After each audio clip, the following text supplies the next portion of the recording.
is how to create those dreamlike visions into reality. And there is a great methodology called Hoshin planning, it's Japanese, exactly how to do that. And it's really simple. And it always amazes me that strategy consultants, very senior executive leaders that are driving strategy or talking about their vision, they often have never heard of Hoshin planning or don't know about the kind of the method that's involved in Hoshin planning. And for me, it's always a bit of a shock because I've been involved in quite some, big strategic initiatives, rebranding, visions of companies.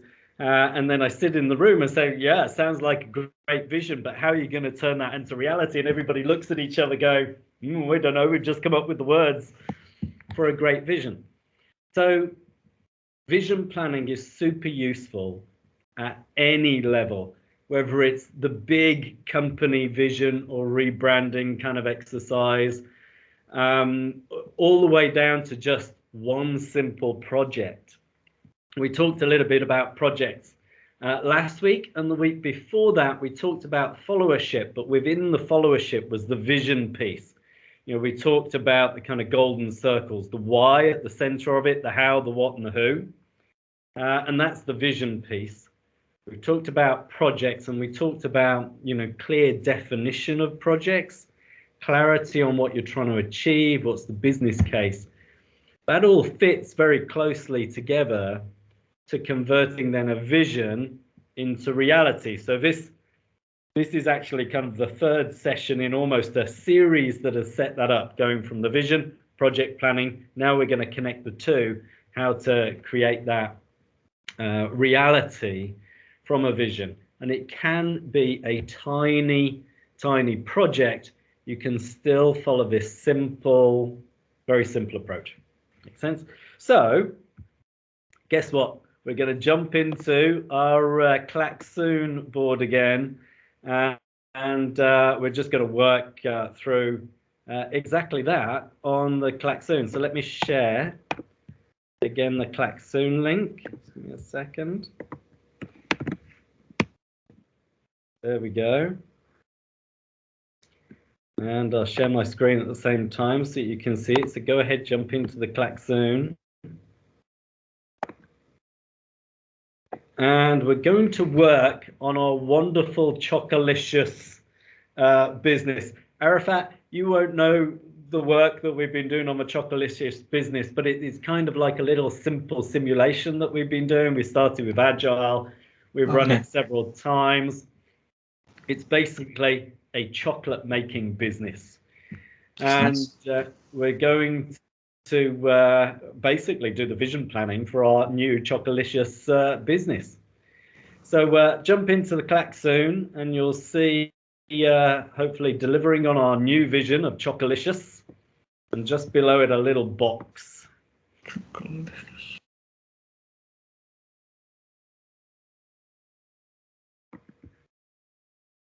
Make it a bit bigger here. So in that box, I've just simply put the 4 steps of Hoshin planning. Really, really simple. Starts with vision. And the vision is really if you can articulate the why as clearly as possible. So for our chocolate, company, we did a bit of brainstorming when we looked at innovation techniques a few weeks ago.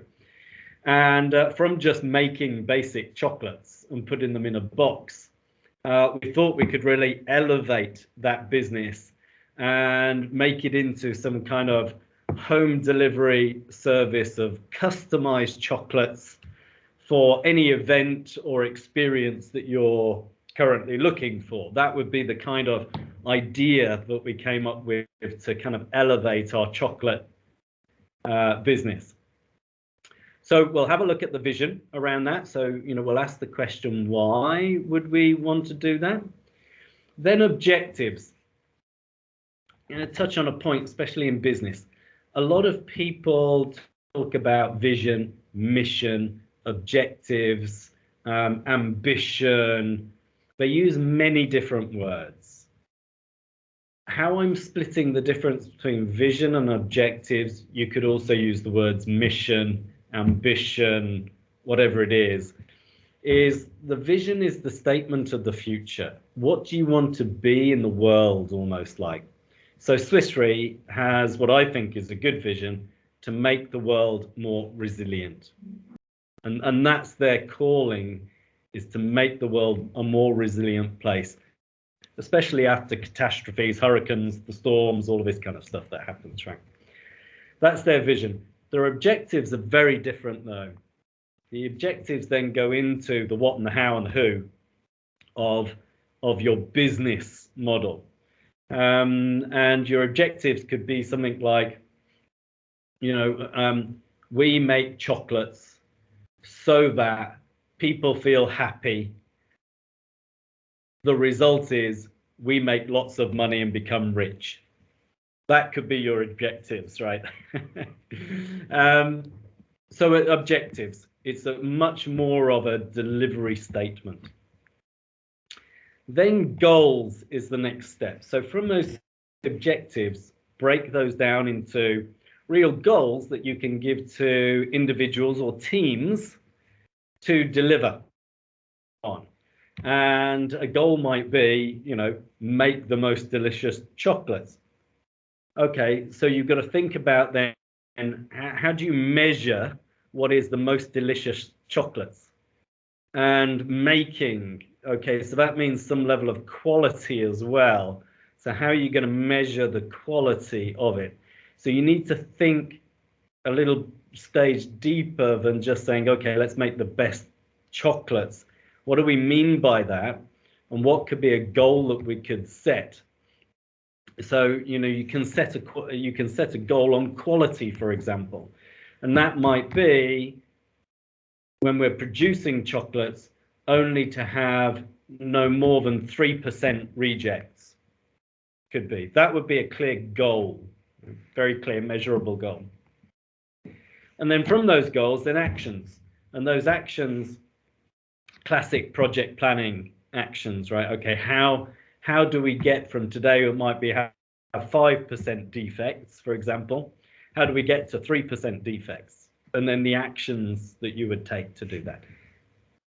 That's it. That's Hoshin planning. It's no more complicated than that, at least from a theory perspective. It's not always so easy to do in practice, though. Thoughts, reactions. When I show you that very simple approach to, taking a vision, and a vision could be anything, solve world hunger. It's exactly the same process.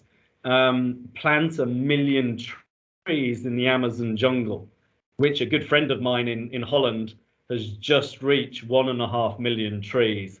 It's taken him 8 years, but he's planted 1.5 million trees.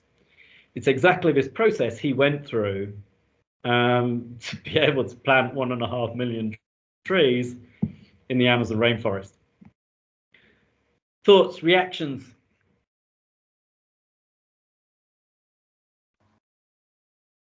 Yeah, here I'm only uncertain about objectives and how much they can differ. If you say an objective can be to become rich or make lots of money,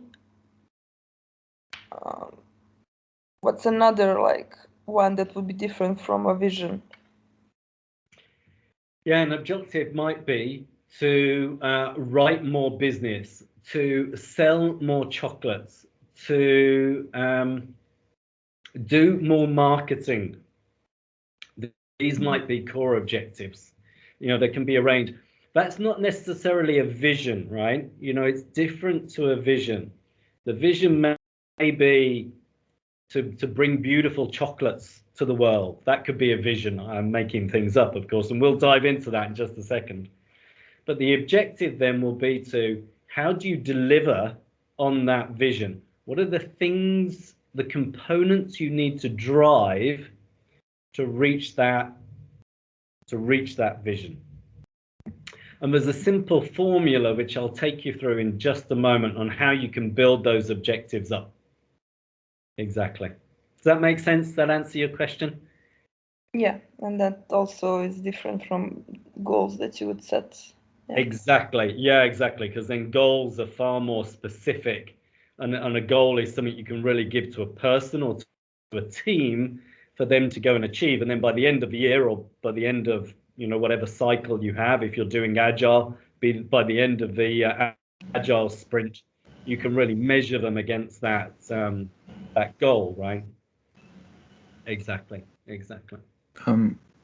Just a quick question. So as you go down the Hoshin planning life cycle, it gets more specific, right? So with Yes. vision is quite vague in that you want to achieve something in the future. Then with objectives, it gives a more clear idea of exactly what needs to be achieved to meet that vision. And then with goals, can it just keeps on breaking things down, right? Yes. Is that right? You're exactly right. That's exactly what it is. And the key to its success is breaking that down into more and more manageable chunks. Yeah. You can almost see it as an organization hierarchy. Your CEO sets the vision, ha ha ha, supposed to set the vision. Your directors give direction of the objectives that need to get met. Your managers manage the delivery of goals, and then your workforce deliver on the actions. And if you think about that, just like an org chart, you end up always with a bit of a pyramid of an Yeah. org chart, right? In a way, there's a pyramid of granularity from your vision, one at the top. Maybe you have 5 or 6 objectives. For each objective, maybe you have 3 or 4 goals, so that multiplies. And then for each goal, then maybe you have 5 or 6 actions that need to be delivered to meet the goal. So you also end up with that cascade of delivery. And what's beautiful about doing that in that structured way is that even if I'm cleaning the floors, or even if I'm preparing the coffee or boxing the chocolates, I know that the work I'm doing is directly linked to the vision of the organization. And back to that communication and work preferences that we did quite some time ago now, everybody likes to feel connected to a purpose. And that drives a certain level of motivation. If you know you're working genuinely towards the vision of a company or the vision of a group, it is so much more motivating than just doing work and not really knowing if it's adding any value or not, Yeah. in your life. So there's even some deep and meaningful psychology behind the waterfall cascade that is Hoshin planning as well. Oh. That was far more explanation than I intended to give in this, but it's a good question, a really good question. You hit the right thing. So should we give it a go? Let's see if we can do some Hoshin planning. So if you carry on down, directly underneath, you come to a Chocolicious company, go past our chocolate manufacturing factory, just underneath the boxes. Then you'll see I've prepared a little bit our Hoshin plan. So on the left-hand side, we'll start with the vision. So when we did our little piece of work on innovation, and we say, okay, we're making chocolates today. Our competition is beating us on price. We have to do something different with our chocolate manufacture and delivery. We kind of came up with the idea then. How about delivering completely customized chocolate experience that people can order online, delivered direct to their home. The chocolates they receive are really completely customized to their own, requirements, nicely boxed to their own requirements. Maybe it's also purchased along with a nice bottle of wine, etc. So that was the new business model, if you like, that we wanted to come up with. So here we go. We'll do a little bit of brainstorming. It was a great idea, So if we reverse engineer this a little bit in terms of our vision. So if that's going to be our new business model, why? Let's go back to why that would be super awesome for our customers. Why would it be super awesome for us? So go for it. Post-it notes in the box, 2 minutes. Why? Let's see if we can explain the why we're making chocolates, why we're customizing chocolates. Go for it, 2 minutes. Throw some post-it notes on the board and we'll have a look at our why.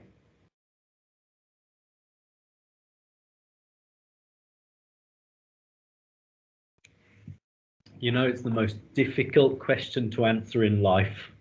Why?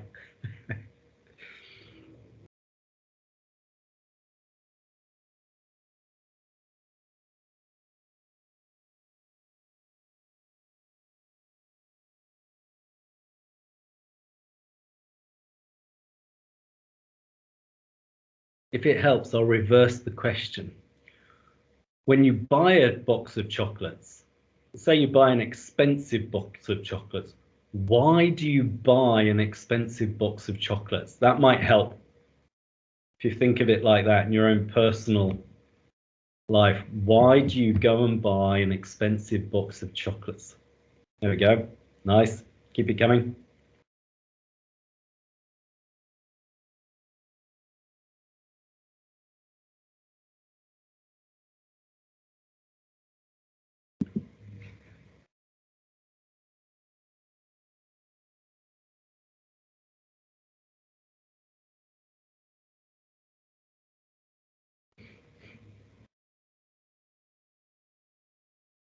Any other thoughts?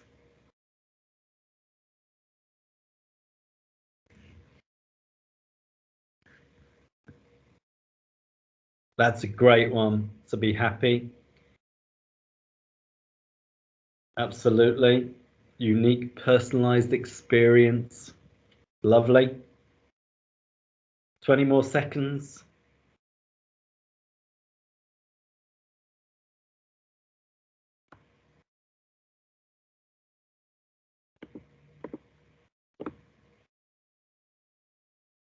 Ooh, yeah, that's good.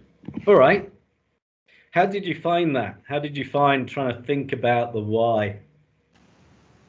Difficult. It is As difficult. in life. Yeah. It's not an easy question to answer.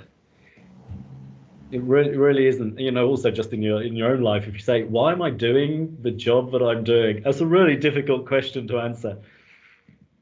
But sometimes even more so, especially I find with established businesses. Businesses are very old, 100 years old, things like that. You ask them, well, why is the business here? You know, what's the purpose of the business? And all they'll ever give you the answer is the product that they deliver. They find it almost impossible to really answer the question of why. New businesses, startup businesses, though, often there's a reason why they're trying to start a new business, right? So, you know, they find it a bit easier to answer that why question. So let's take a look what you book. To be happy. That's such a good answer on the why, actually. You know, I think we've talked about ice cream adverts. The ice cream adverts never really talk about, you know, the details of the product of the ice cream. They always show somebody eating their ice cream in a moment of almost ecstasy that it's fantastic and that kind of thing, right? Because they're playing on the why do we eat an ice cream and like why do we eat expensive chocolates? It's that indulgence. It's that we know it's not maybe so super healthy for us, but it's really nice and it's really good and it makes us feel happy, right? It's a feeling, right? It's the feeling. Absolutely. It's the feeling. And when we give somebody an expensive box of chocolates, it makes us happy because we're giving a nice gift that we know is going to make the person that we're giving the gift to, it makes them happy, right? And they're always everybody's thankful for a box of chocolates, men and women included in that one. So yeah, absolutely. So to be happy, happy. It's about the feeling. So maybe we add that one on there quickly. It's about the feeling. Good feeling. And therefore, you know, it's unique. It's a unique feeling. It's a unique experience, which is great as well. It's about the experience, the feeling, to be happy, the chocolate to emotion. And I think that's great. So that's already a good starting point for a why. So if we take that vision, now move to the right-hand side. So here's a simple formula for building out those objectives. And Sarah, you picked up on, you know, how do you really think about the objectives? So there's a good way of kind of breaking it down into a short set of sentences. We make chocolates. Let's start with that. We make customized, let's add that, customized chocolates. That's your starting point. I'll put that just before the because. We make customized chocolates because. And then there's the why kind of in the bit. So that, da da da da da da, so that, you know, people feel great, we make money, resulting in greater sales, beating our competition, whatever it might be, right? And here we're really thinking about now not so much about the customer. It should definitely, the because piece should be about the customer, but we're also thinking about the objectives of the business. And often businesses, when they're thinking about this, will avoid putting in topics like making money, which is not a good thing to avoid in a business. You have to make money as a business. So somewhere in most businesses' objectives should be making profitable money, making profitable business. If that's not in their objectives, well, then that's actually a concern. And sometimes it can be about sustainability. So like my friend that's planting the trees with his Black Panther organization in the Amazon, that's not about making profit, but he has to make money so that he can plant the trees. And he has that firmly in his objectives. He has to make ridiculous amounts of money, about 5 million a year, to be able to sustainably plant the trees that he needs to plant. And we had a good conversation about that, making sure that that was in his objectives, because otherwise, if he made no money, he couldn't plant trees, right? So yeah, have a think about that. So again, 2 minutes. Have a go at this. We make customized chocolates because we've just done a bit of the why nicely about the feeling, emotion, etc. So that da da da da da da, resulting in da da da da da da. Go for it. 2 minutes. See if you can fill it in.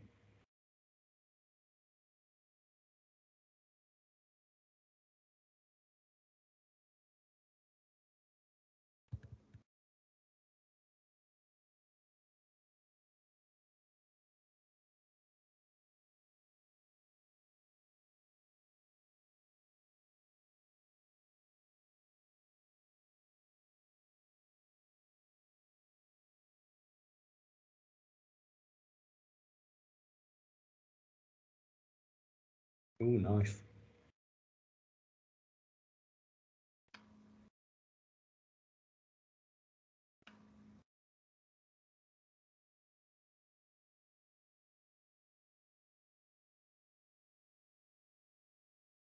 Keep them coming. Throw them in there.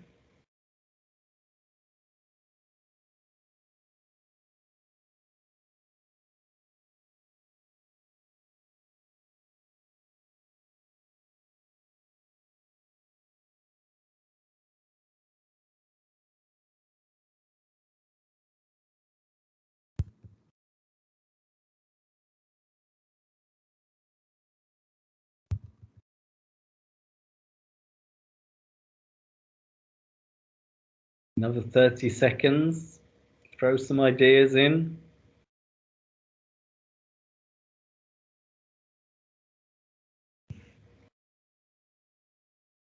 Maybe we need a bit more coffee this morning to get some things in.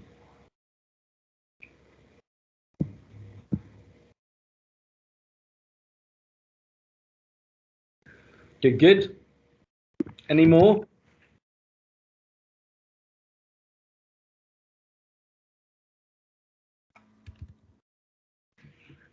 Yeah, good. Then tell me your objectives. If you were pitching this to me now, say I'm an investor in your company, pitch your objectives to me. It's not an easy question. You say you wanted tough questions. I'm giving you Yeah, no, I'm going back on that prompt. Why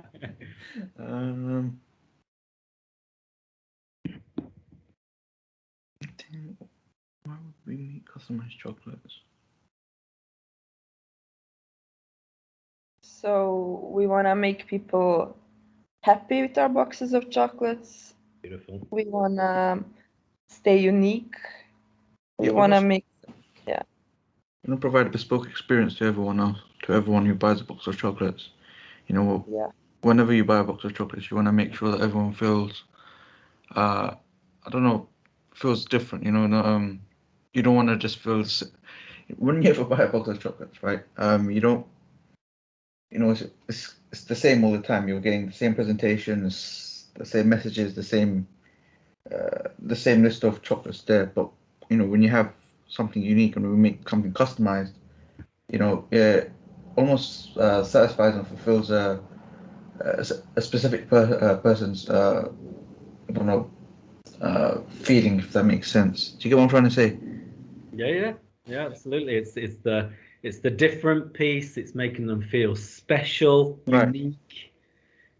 You know, off the back of that, make people feel, how do you say, loved? Maybe not the right word, but how do you say, not loved, valued almost. Yeah, definitely. I mean, if we had chocolate in a specific, I don't know, you know, if you had chocolates with messages of someone's achievements over the course of their life, and you know, that'd be something quite special because it shows, you know, it just provides something extra, right? So I think that could be something as well. Um, yeah, yeah, that's what I think. and also so that you would feel proud to gift our chocolate box to someone instead of just giving them a generic one or one that's not customized. So also sparking that proud feeling of, you know, gifting somebody our box of chocolates, as well as, you know, feeling good when you buy it for yourself. So it would like target both feelings at the same time.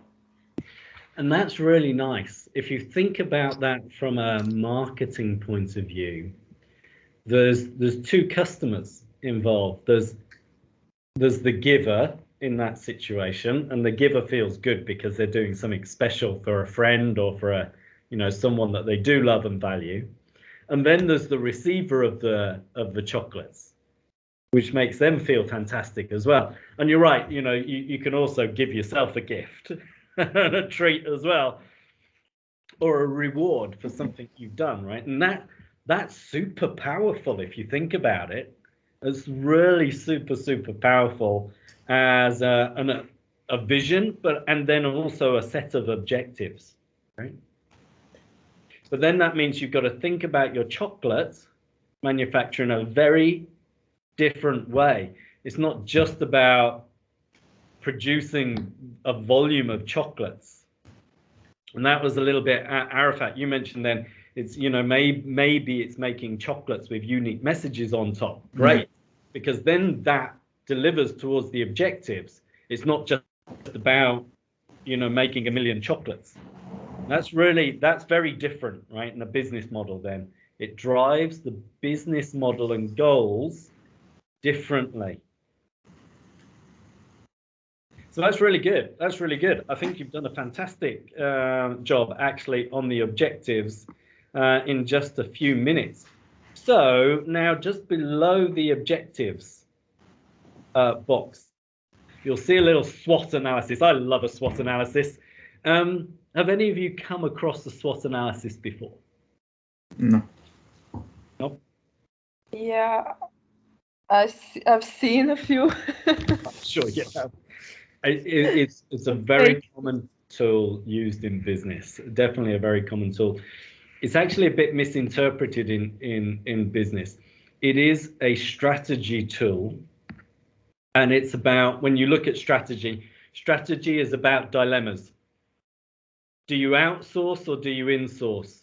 There's no right or wrong answer on that, by the way, whether you outsource or whether you insource. There's just a decision based on the context of the situation. Do you prioritize quality over quantity? Again, that's a decision. There's no right or wrong answer. Again, there's just a strategic decision that you make. Maybe quality over quantity, etc. So there are a set of actually 12 dilemmas in strategy. SWOT is the first one, is the first strategy dilemma tool. I just position that so that you know a bit more about SWOT than most people do, because SWOT has just become kind of a workshop tool, but actually it's a deep and meaningful tool as part of a set of strategy dilemmas that you would work through as a business, just so you know a bit more about it. So based on our new objectives, and our objectives are about making people feel fantastic, valued, special, proud, by delivering a customized box of chocolates, resulting in us making money, but also then, our clients feeling great, that kind of thing. So if you think that will now be our new set of objectives for our business, if you compare that set of objectives versus any chocolate manufacturer you can think of, a basic chocolate manufacturer, what would be our strengths, weaknesses, opportunities, and threats? So go for it. Give you 4 minutes, put post-it notes in each of them. What do you think our strengths would be over our competition with that kind of set of objectives? Where do you think we might be a bit weak versus our competition with that set of objectives? Where do you think the opportunities are, in the chocolate market? And what do you think the threats are from the chocolate market? Go for it. 4 minutes. Lots of ideas.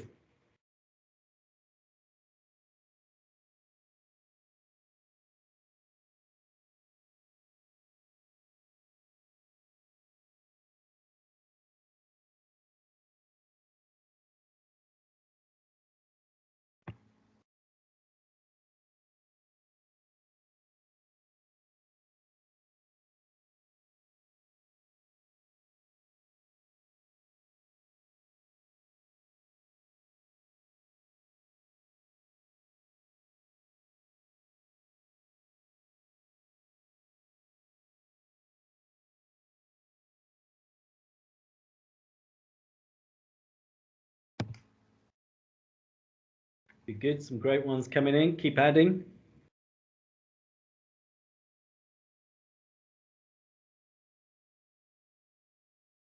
Yeah, think them through. Got some good strengths. Think about what could potentially be the weaknesses. Opportunities is a good one on the threats there already. Add some more. Keep thinking them through.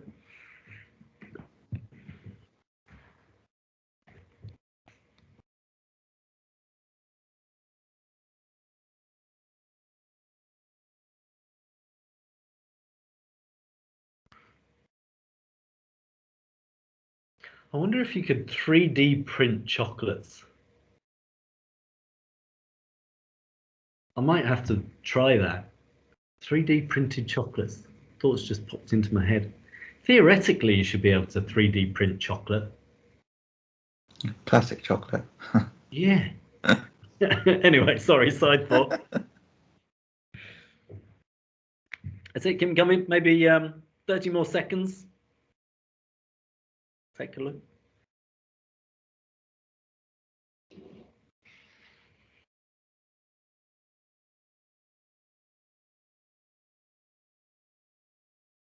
Good. Okay.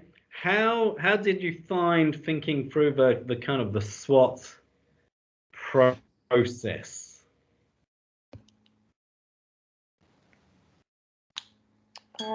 It becomes much more clear, like the lower level that we take. For me, like when we go for like concrete things start to get clear, and like on the why and the bigger things, it's harder for me to think about.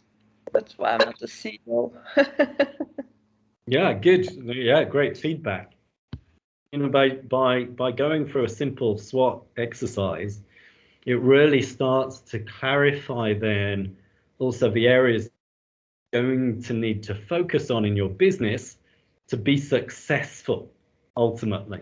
And that's why the SWOT is really kind of a powerful tool and used a lot across business. Hi, Jamie. I see that you've just joined us. Hey, sorry, I forgot about the time change, and then because it's in my Trello calendar, not my 4th-hour one, I completely forgot. Sorry. No, no problem. No problem. Just to bring you up to super speed, we've been talking about converting visions into reality.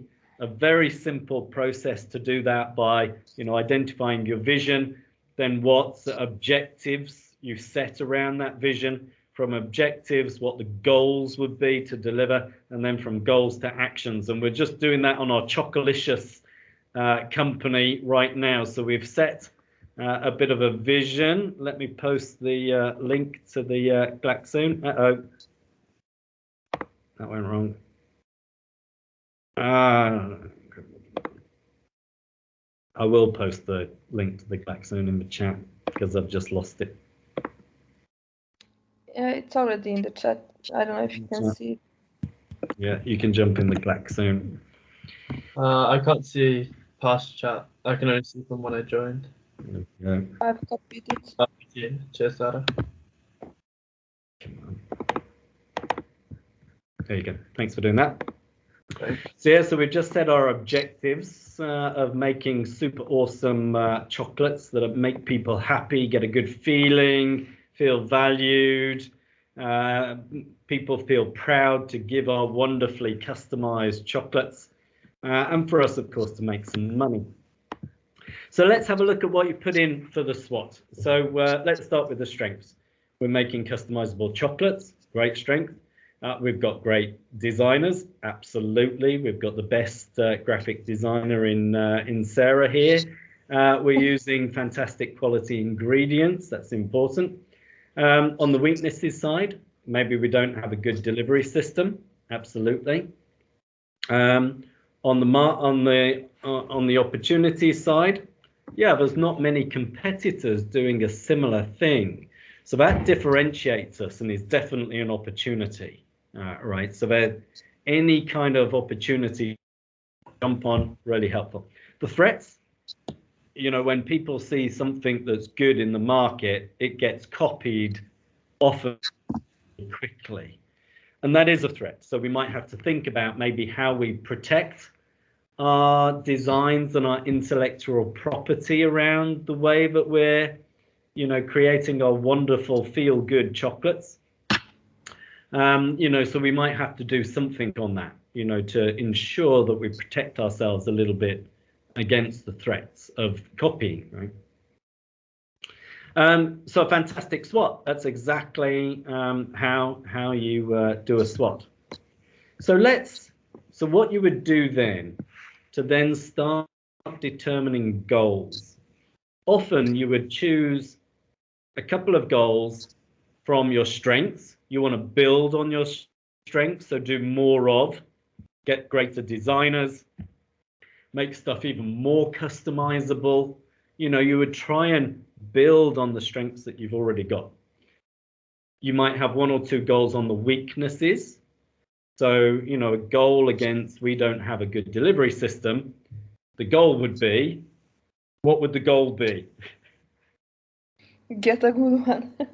Get a good delivery system. Exactly. And that would be the goal versus that. The opportunities, how do you leverage your opportunities? There are a few competitions, what would be a goal towards the fact that there's not much competition? How would you use that to your advantage? And therefore what the goal would be? Make it clear to the customers that's Absolutely. Market the fact that we are a unique provider. Absolutely. Mark, And so just yeah, go fine. ahead. So obviously, I think in businesses in general, you could be unique for only so long until someone else comes along and does the same thing. Absolutely. I think one of the biggest challenges for any business is staying relevant and staying ahead of the competition. I mean, how do you? I know maybe steering off topic, but how do you go about doing that always? Is there some sort of methodology or anything, or it can only be so creative, right? Because I think one of the biggest challenges is if someone replicates your ideas, then you know it's not really good, right? Because now you have to think of a new strategy. You have to think of you have to be innovative in some sort of way. I mean, Absolutely. There are strategies. And actually, so, we've talked about SWOT as a strategy yeah, tool to look along those dilemmas. The other set of strategy tools help exactly with that, with those issues. So here, the threat is customers can copy what we do very quickly, right? And so how do you keep ahead of the market? Well, you can use some of those other dilemma tools. Therefore, do we outsource or insource to keep it expensive if we've got to manage our costs along that line, for example? You can use those various tools then to help you determine what are your goals that will help you combat that. Of course, I mean, there's also some really key things you can do, like dominate the market quick, which is exactly what iPhone did, right? Apple did. They just dominated the market. Constantly changing your business model, especially in a business that is a commoditized business.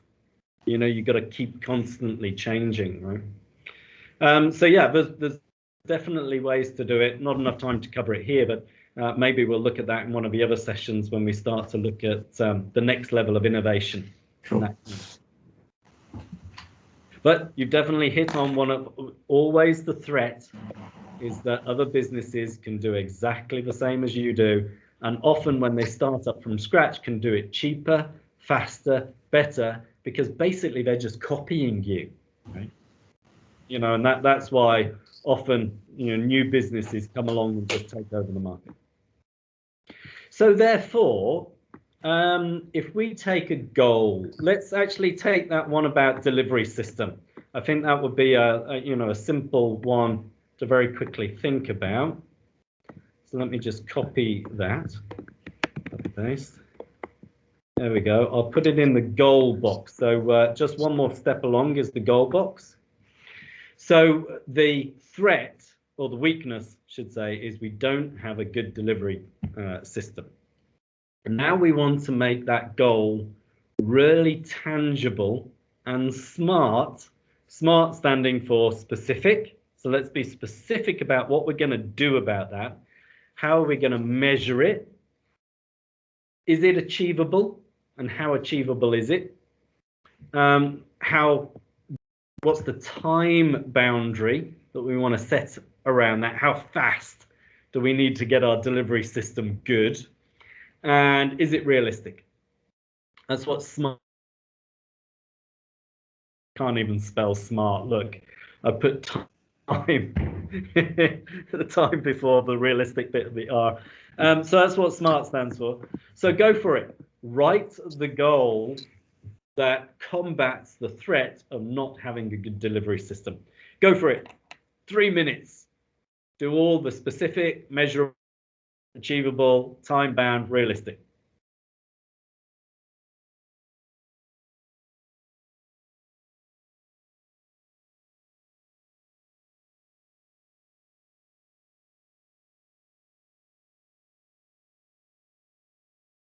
Keep them coming, throw them down there.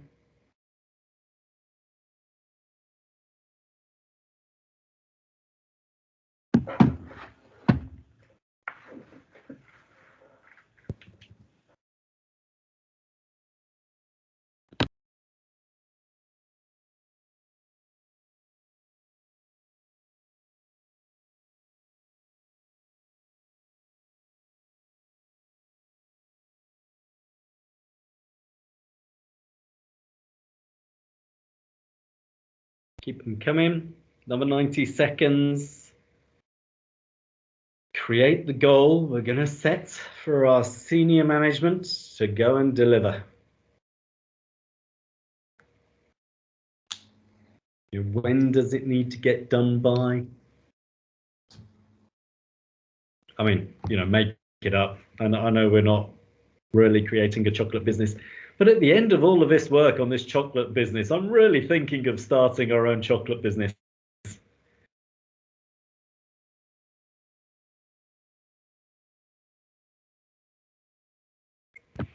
We have a lot of contacts in Ghana, so we can get the cocoa straight from them. Exactly right. It's not necessarily a bad idea, especially if they can even make the chocolates in Ghana. If we have a good delivery system, I mean, you can ship your chocolates from anywhere in the world, especially if you can 3D print your chocolates in a very customized format. It'd be super awesome. Why has nobody done that already, actually? Do this kind of customizable, awesome chocolates. There's a business case here. Maybe we should sell it to Tom. There is there's a lot of 3D printers for food, so to customize food. Because I used to design 3D printers, and that was sort of my job for a while. But there are ones that do food where you can customize food. It's pretty cool. You've got to be able to customize chocolate because you can melt it and then it solidifies, right? Anything you can melt that then solidifies is 3D printable, right? It's got to be. Yeah. So, I think, we might have to pitch at the end of all of these sessions, we might have to pitch this to Tom. Good. Let's take a look then. So the goal would be find a way to deliver in 2 to 7 days, 6 days at most. So that's the delivery target. Then the measure for the manager of a team would be the average time it takes to get the boxes of chocolates to the customers. Absolutely. Is that achievable? Yeah, I think that should be achievable in today's world to deliver a box of customized chocolates within a week, right? That should be realistic as well.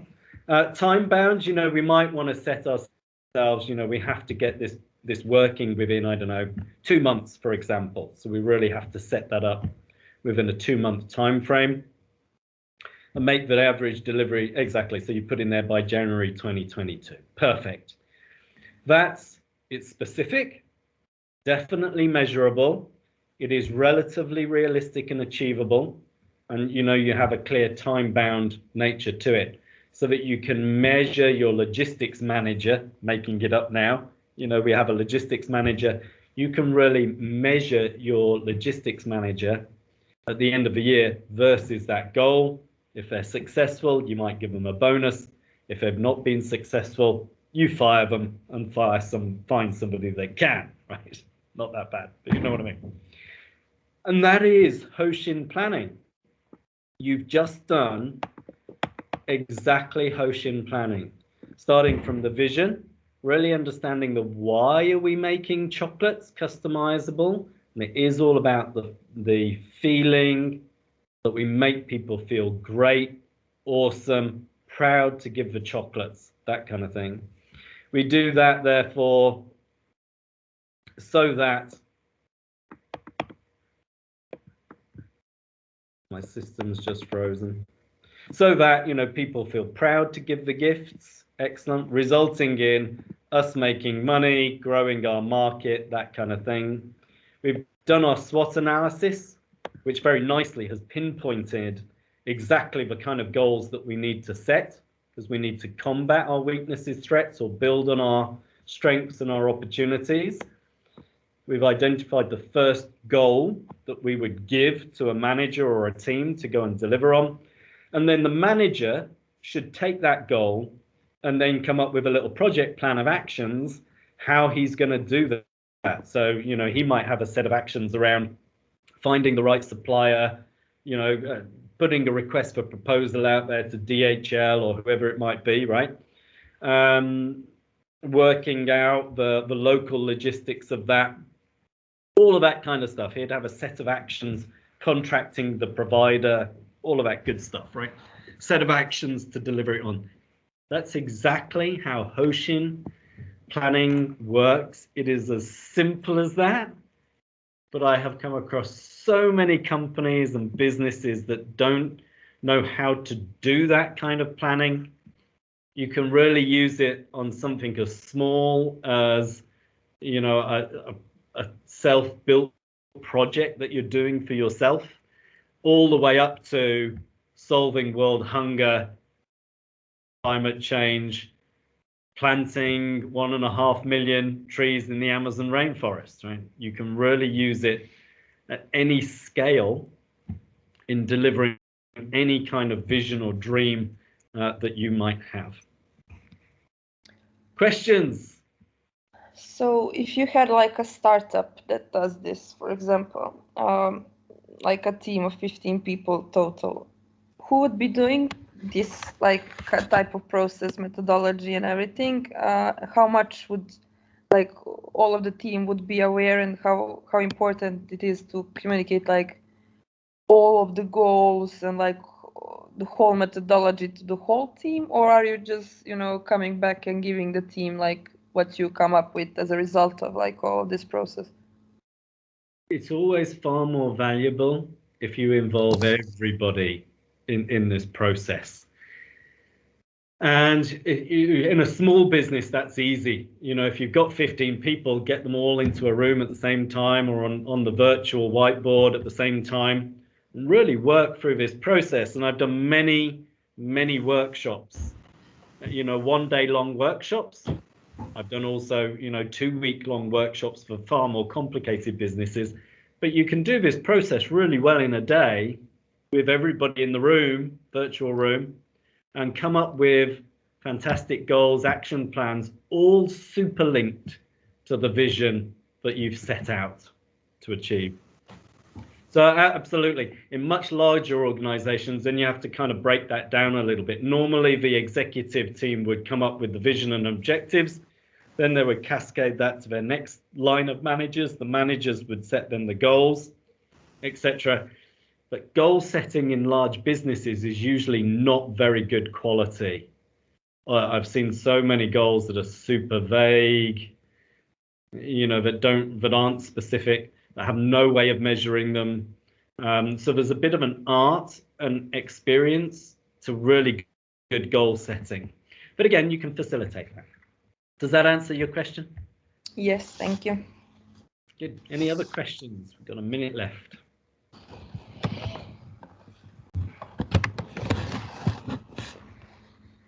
No, then to wrap up then. So that was Hoshin planning, vision, objectives, goals, actions. Super simple. Great when you facilitate it also as a project manager. Next week, we have the topic of automation. Yes. Fantastic topic for all of you as you work in companies that deliver automation. We're going to talk not necessarily about programming automation. We'll talk about the strategy and maturity that needs to be driven to really build great, sustainable automation in businesses. So that's what we're going to focus on next week. So until then, have a fantastic rest of the day and a fantastic weekend. See you next week. Thanks, Mark. Take care. Bye. Take care. Bye.